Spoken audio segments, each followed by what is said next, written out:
Early pregnancy loss అంటే ఏంటి?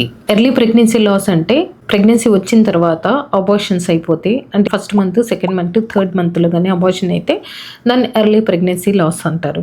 ఈరోజు ఒక పేషెంట్ వచ్చింది. తనకొచ్చి 29 ఇయర్స్. First pregnancy ectopic. అది మెడికల్ మేనేజ్మెంట్‌లో ఔట్ సైడ్ ట్రీట్మెంట్ జరిగింది. సెకండ్‌ది కూడా అబార్షన్ అయింది. థర్డ్‌ది ఇప్పుడొచ్చింది. సో, అది కూడా సేమ్ అబార్షన్ అయింది. తనేందంటే బాగా బాధపడుతూ, ఏడుస్తూ వచ్చింది. మేడం ఈసారి నాకు ఎట్లైనా గానీ ప్రెగ్నెన్సీ ప్లాన్ చేయండి. నాకు బేబీ కావాలా అని ఏడ్చి ఇది చేసింది. ప్రతి పేషెంట్ కూడా తనకు ప్రెగ్నెన్సీ రాగానే నాకు మంచి బేబీ కావాలని ఊహలతో ఉంటారు. అట్లాంటి వాళ్ళకేందంటే ఇట్లా 2, 3 అబార్షన్స్ జరిగినప్పుడు చాలా బాధపడతా ఇంకా డిప్రెషన్‌లోకి గురవుతారు.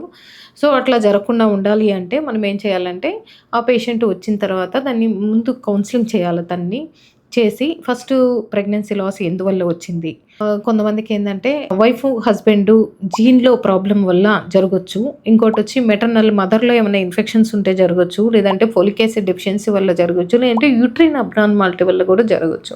సో, మనకు తెలిసిన మన అందుబాటులో ఉండే టెస్ట్‌ల వరకు చేసుకొని, స్క్రీనింగ్ చేసుకొని, దేనివల్ల అబార్షన్ అయిందనేది తెలుసుకొని, దానికి ప్రాపర్‌గా ట్రీట్మెంట్ ఇచ్చుకుంటే నెక్స్ట్ ప్రెగ్నెన్సీలో అది రాకుండా ఉంటుంది.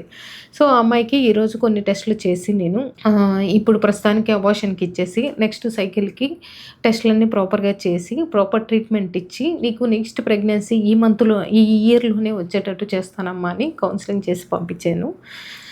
ఆ విధంగా ప్రతి ఒక్కరైతే మాత్రం ఇట్లా జరిగినప్పుడు పానిక్ అవ్వద్దు. మీకు డెఫినెట్‌గా నెక్స్ట్ ఫర్దర్ ప్రెగ్నెన్సీస్ కూడా బావుంటాయి. కానీ ప్రాపర్‌గా గైనకాలజిస్ట్ గైడ్ తీసుకొని ఎందువల్ల ఇట్లా జరిగినాయి అని టెస్ట్‌లు చేపించుకొని ట్రీట్మెంట్ తీసుకుంటే నెక్స్ట్ ప్రెగ్నెన్సీలు సేఫ్‌గా డెలివరీ అవుతారు. ప్రెగ్నెన్సీ వస్తుంది. ఏం రాకుండా ఏం పోదు. అందరూ హ్యాపీగా ట్రీట్మెంట్ తీసుకోవచ్చు. నమస్తే. నేను డాక్టర్ సుప్రజ, శారదా హాస్పిటల్, నెల్లూరు నుంచి.